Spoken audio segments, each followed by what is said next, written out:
my favorite character in the Hasidic world is Reb Zusha. He was a very, very, very interesting person. Now, the Maggid, who was his teacher, one time, two of the Maggid students were asking him a question about something that they had just read. Because they read in the Torah that it says, Kishem shemevarchim al hatov, kach mevarchim al hara. Just like you bless the good, you should also bless the bad. This is, how's that possible? How could you bless good and bad the same? You know, bad, it's something that happens bad to you, it's not so good, so how could you bless it? So he said, you know what? If you want to know the answer to that question, I want you to travel to my disciple, Reb Zusha, to his house. So they decided they're going to go, and in those days, you know, in Russia, it was a long traveling, maybe 2 weeks, to get to Reb Zusha's house. And I guess it was a few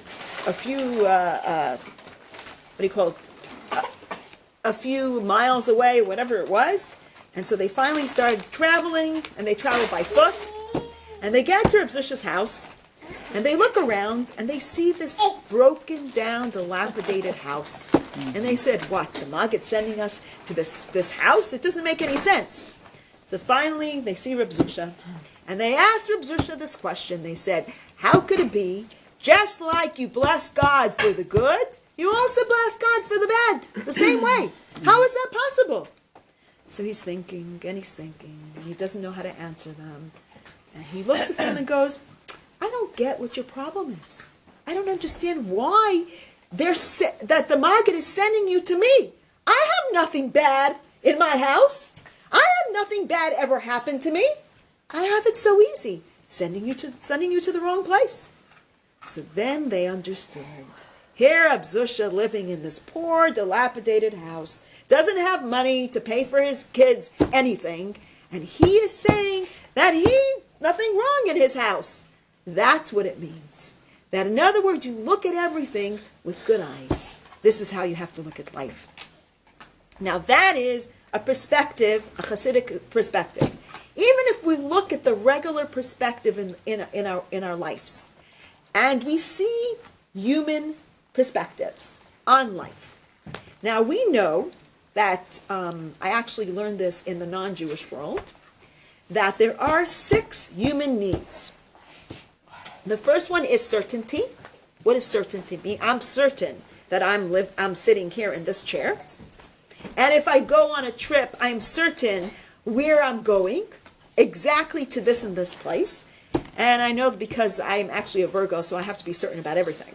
So that's one of my needs, actually.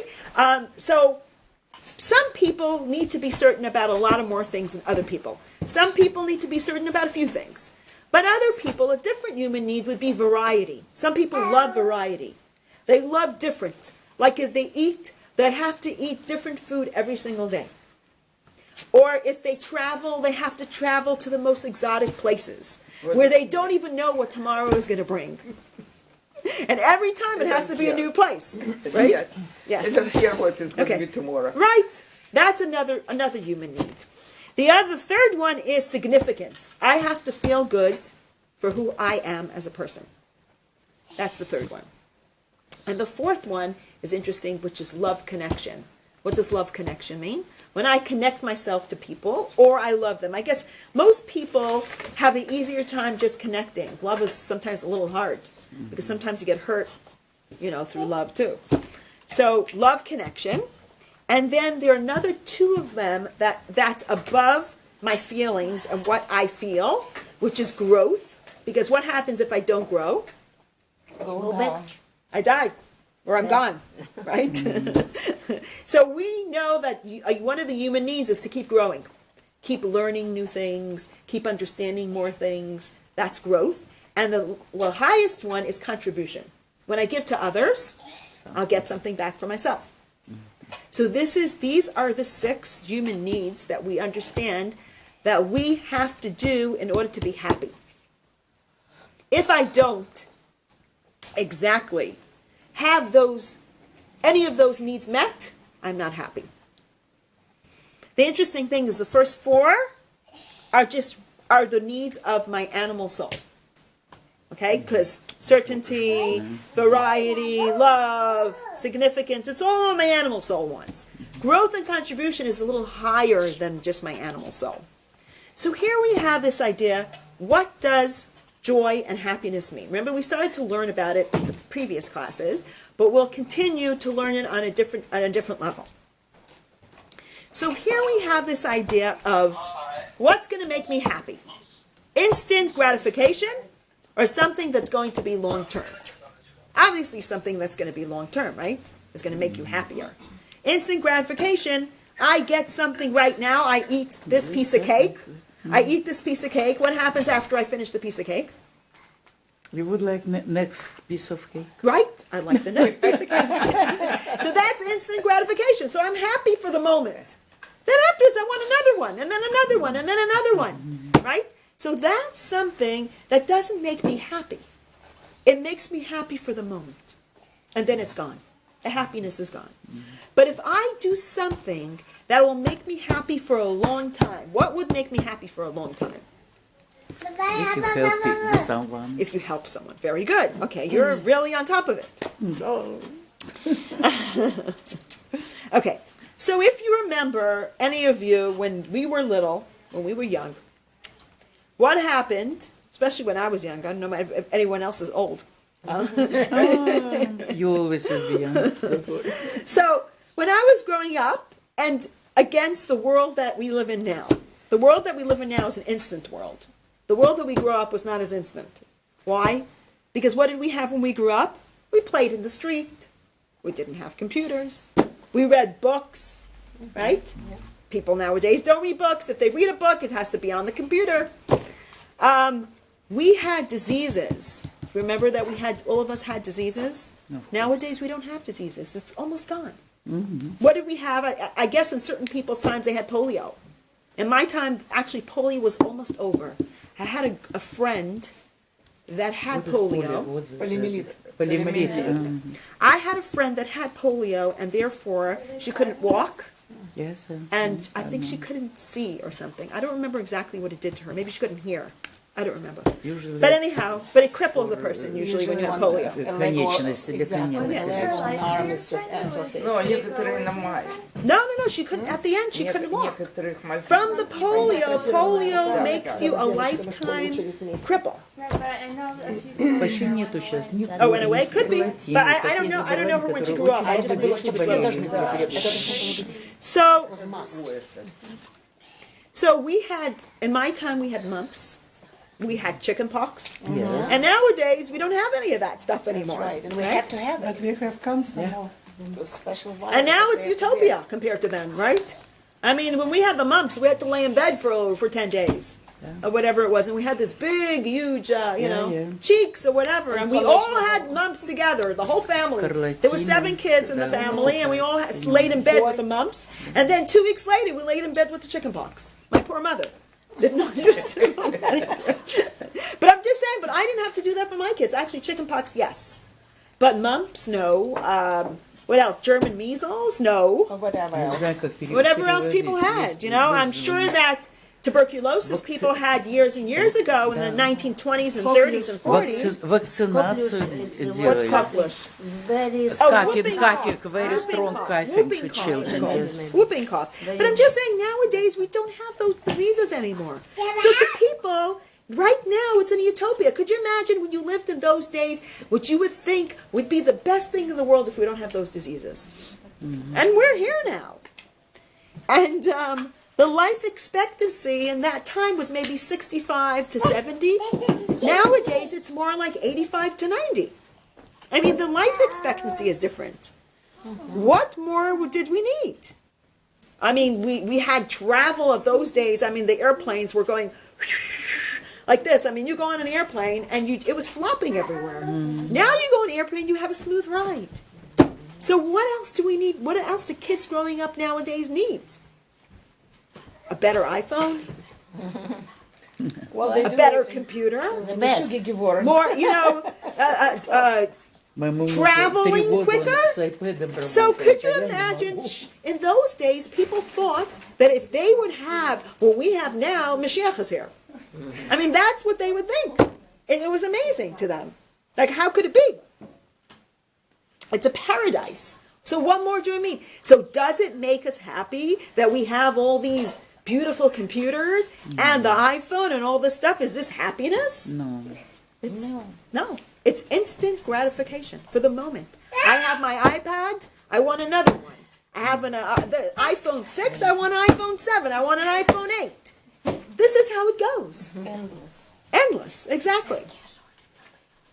Now, there's an interesting story I heard Rabbi Avram Twersky say, that he was saying that a guy is looking for a penny on one side of the street, and there's a light shining on him. And the guy says, not a penny actually, that's too little, like a $10 bill, let's say. He's looking for this $10 bill, and he says, I lost the $10 bill on the floor somewhere. And he says, where did you lose it? He said, across the street over there. So he says, why are you looking here? Because it's light. So, interesting. Why in the world are we looking for a better lighting instead of looking for where we lost something? This is our problem. Our problem is that we're looking for happiness where there's light. We're looking for happiness where there's computers, where there's technology, where there's a piece of cake, whatever you want. We're looking for that happiness. Now, how did God create us? He created us with two sides of us, a body and a soul. The body part of us is more like the animal, and the soul part of us is more like an angel. So we're a mix between the animal and the angel. But we're not an animal because God has animals. And we're not an angel because God has angels. So we have to be something different. What is an animal? An animal is such that looks for material instincts. Whatever they can get materially, that's what they want. Maybe we are an animal, like who said we're an animal with intelligence? I don't remember who said that. Years ago, was it Darwin, maybe? Darwin. Yeah, that we're an animal with intelligence. We're beginning from animals. Right, we come from animals, and we're an animal with intelligence. But think about this. If we're an animal with intelligence, think about World War II, the Germans. They were very intelligent. And what did they do? Kill people. Now, is that a human being? So we need to be not just a human being, as intelligence, we also need to be mensch. You know what a mensch is? A person that has morals and ethics. A mensch. Exactly. Человек. Right? A mensch. Yeah, we need to be a mensch. So how is a human unique over an animal? How is he different? It's interesting because it says, when we talk about the 3 holidays, the most important holidays, we call it the Shalosh Regalim, the 3 feet. Why do we call it the Shalosh Roshim, the 3 heads? Why the feet? Because on those 3 holidays, we used to use our feet to come to the temple. But what's the idea of feet? Do you remember that when the Jews were in the desert, did it make sense for the Jewish people to live in a desert? Intelligently, it didn't make sense. No. So what did they follow? They followed their feet. They didn't follow their brains, because their brain said, this is silly. Why are you going in a desert? It's silly to live in a desert. But they were following their feet. So we need to follow our feet, not our intelligence. What does that mean? We need to work on ourselves in many different ways. First of all, the human is different than an animal because a human uses self-improvement. How else is he different? Because he helps people, like you said before, he helps strangers. We also make moral decisions. Can an animal make a moral decision? No. We forgive others. Can an animal forgive other people? Absolutely not. We also search for truth. Can an animal search for truth? No, it just has an instinct. So, what are we saying? Are we saying pleasure is bad? No, we didn't say pleasure is bad. We say that you need to use that pleasure, the piece of cake, to do something higher than what the piece of cake is about. This is the idea of it. We need to use things for a higher purpose. So we need to break out of our boundaries. We need to go above our intellect. That's what a person is about. Going above and beyond our intellect. Interesting thing that Rabbi Avraham Twersky has another story. I'll tell you another story that he uses. He uses the story of the lobster. Do you remember the story of the lobster? Mm-hmm. What does a lobster? A lobster has skin. Mm-hmm. And every time the lobster grows, the skin gets very tight on the lobster. Mm-hmm. Now, if the lobster had a doctor, it would probably give it Prozac or something else. Or something, whatever it is. But no, the lobster doesn't have a doctor. So what happens? So the lobster, or if he did take Prozac or did take some kind of medication, what would happen to the lobster? It would never grow. It would stay the same. Mm-hmm.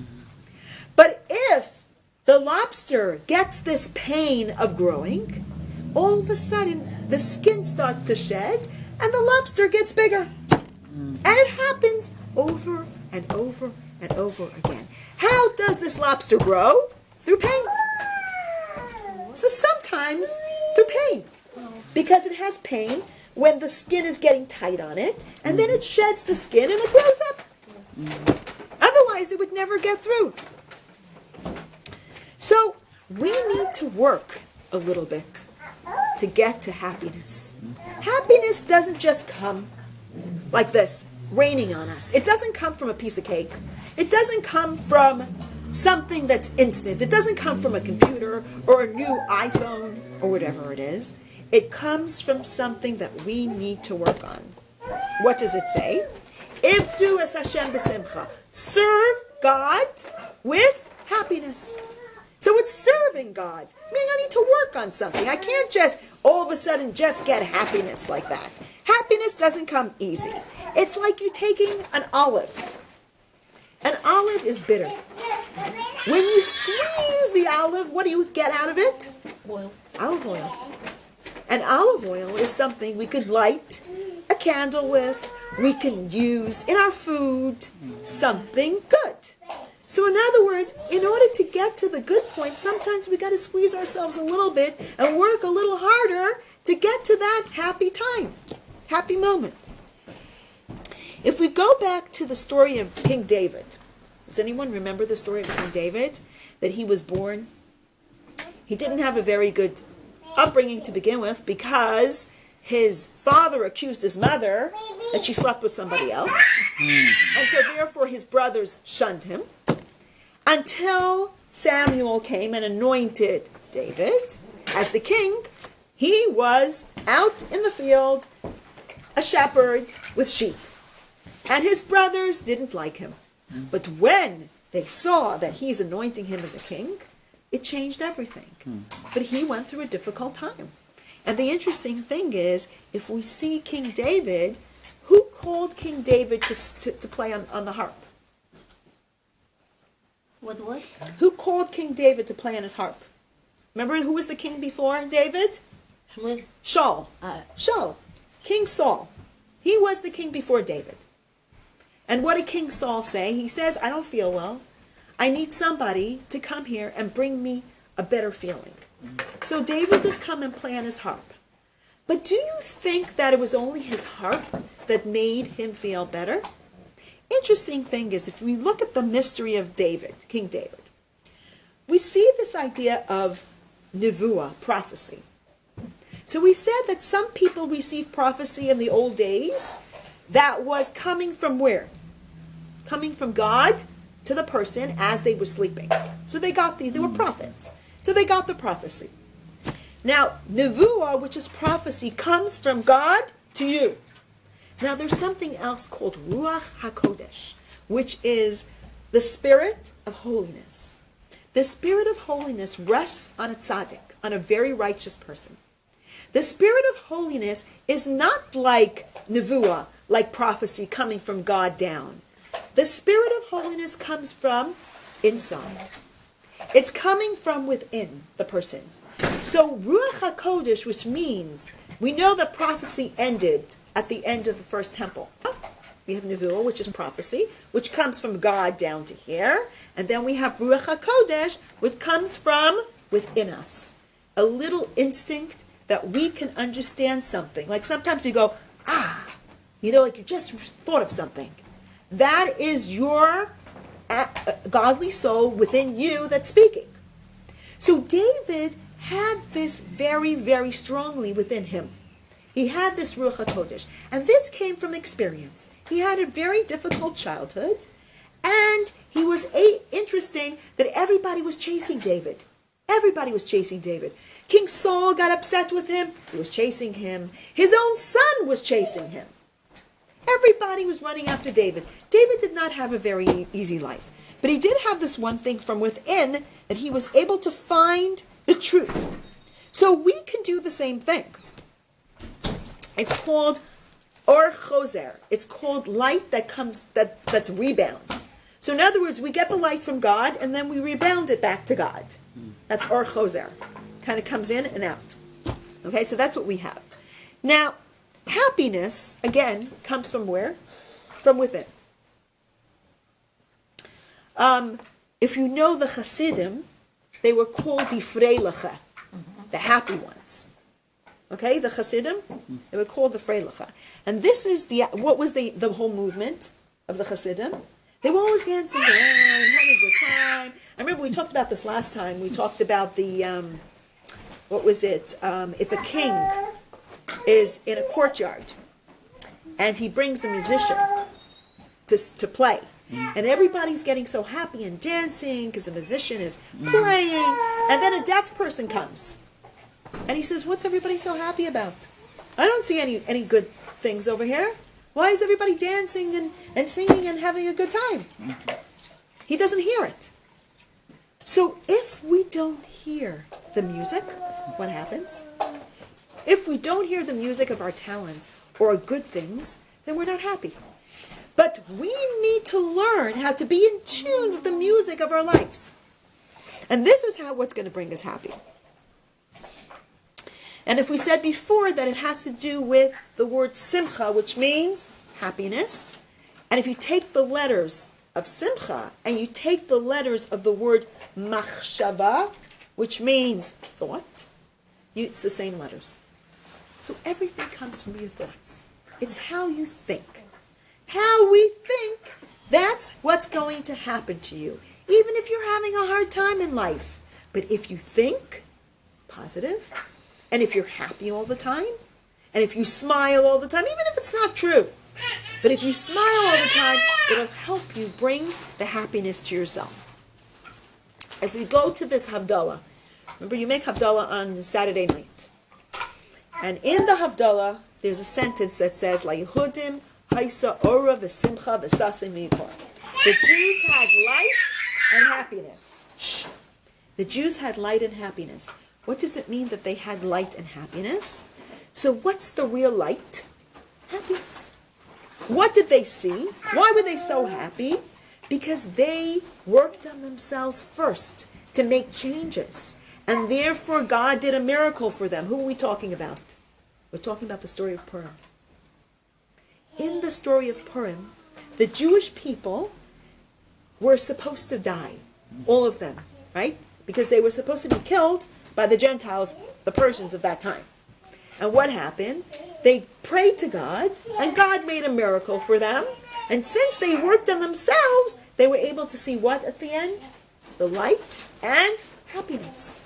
Because without the work on yourselves, you're not going to see the light or the happiness. So find your talent, find your purpose in life. Use that to get to happiness. Ivdu as Hashem b'simcha. Work hard on your calling and be like those Yehudim, those Jews. Yehudim means from the word hoda'ah, which means grateful. Because if you have gratitude, what happens? Then you're happy. If you have gratitude for everything you have already, then you're happy. So here's another story about Reb Zusha. I always like Reb Zusha stories. Anyway.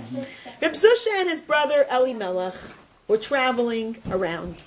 And they loved to make people happy and make them sing and dance all the time because they were Chassidim. And one time they're just walking down the street and discussing something, and they don't realize that they walked on the Paretz's land. A Paretz, you know what a Paretz is? A landowner. And they're walking on his land, and the Paretz comes down and goes, Chutzpah! You guys have audacity! How dare you walk on my land? And he throws him into the jail. So, they're in the jail, and they're sitting there, and they go to sleep, and there's a bunch of hooligans there, of course. But they wake up in the morning, and they're like, oh, what are we going to do now? And Reb Elimelech starts to cry. And Reb Zusha says, why are you crying? What's wrong? He says, I want to pray, and I can't pray. Why can't you pray? Because there's a chamber pot in the middle of the room, and everybody goes to the bathroom there. We can't pray. It's impossible to pray. So Reb Zusha says, you don't understand anything. The same God who told you to pray is the same God who tells you there's a chamber pot in the middle, so connect to God without prayer. So they get so happy. They start thinking, oh, we're going to connect to God without praying. And they start dancing around the room. And what happens? And all the hooligans see them dancing. Oh, the rabbis are happy. I'm going to dance too. And they start dancing too. And they're having a good time and dancing around the chamber pot. And everyone's going, ay, ay, ay, and ay, ay, ay. And then the guard hears them. And he comes in and he goes, I don't get you guys. What are you dancing? What are you so happy? You're supposed to be sad in jail. So they start pointing to those Jews. You see those Jews? They're the ones who started it. Of course, they always point to the Jews, right? So they ask him, they say, what are you dancing around the pot? So they say, well, you know, we saw this pot here, and, you know, we decided that because we can't pray, and we want to connect to God, so we can't pray, and we're so happy. So he says, okay, you think you guys are going to be happy? I'm going to take the chamber pot out. So he takes it out, and guess what happens? Now they can pray. And now they were happy. In other words, happiness brings a lot of good things in our lives. Yasha, you need to move. Happiness brings a lot of good things in our lives. So we need to find the positivity in every single thing. Happy, look at things, even if I have a pain or I'm not feeling so well, what do I have good in my life now? What is going to make me happy? And I'm not looking for happiness in something. I'm looking to see what I can do to make my life happier, like helping another person, like you said. So take your own initiative. Tanya says, take your own initiative. Understand that God put you in this world for a purpose. And take the long, short road. What's the long, short road? Do you remember that story we say from Tanya? As there's a short, long road and the long, short road. There's a guy standing at a crosswalk. And on one side, there's a short, long road. And the other side, there's a long, short road. So the guy asks, there's a little boy standing there. He goes, I don't understand. Which one is what? He says, try first the short, long road and see what you get. So he goes down that short, long road, and where does he go? He's going to the city. It's supposed to lead you to the city of Jerusalem. So he goes down the short, long road. And first it's short. He gets to a brick road, a wall. I can't climb up that wall. Well, that's the short, long road. Because you go short distance, and you have to climb something big. He says, okay. He turns back, and he says, I couldn't get in. He says, you know what? The short, long road, the long, short road is the best road. So, okay, I'm going to try that one. So he goes on the other road, and what does he see? He sees it's a very long, long road, but it gets him there quicker because there's no problems.